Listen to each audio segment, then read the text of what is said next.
Hello guys, welcome back to my channel foodie mood and blog. আজ আমি বানাবো ডাল আর আলু দিয়ে একটা রেসিপি, সেটাই তোমাদের সঙ্গে শেয়ার করব। প্রথমে আমি ডালটা সিদ্ধ করে নিব, এরপরে আমি কেটে রাখা আলুটা ভেজে নেব। আমি আগে থেকে আলুটা কেটে রেখেছিলাম। এবার আলুর মধ্যে নুন আর হলুদ দিয়ে দেবো। আলুটা ভাজা হয়ে গেছে, এবার সামান্য তেল দিয়ে পেঁয়াজ আর কাঁচা লঙ্কা কুচি দিয়ে দেবো। এবার দিয়ে দেবো হলুদ গুঁড়ো, ধনিয়া গুঁড়ো আর দিয়ে দেবো জিরে গুঁড়ো। এবার দেবো শুকনো লঙ্কা গুঁড়ো।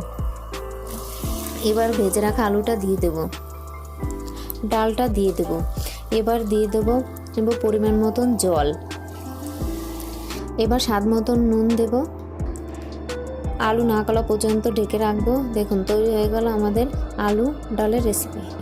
এর সাথে রুটিটাও বানিয়ে নিলাম। এরকম তরকারি দিয়ে রুটি খেতে দারুণ লাগে। তোমাদের যদি রেসিপিটি ভালো লাগে তাহলে অবশ্যই লাইক, কমেন্ট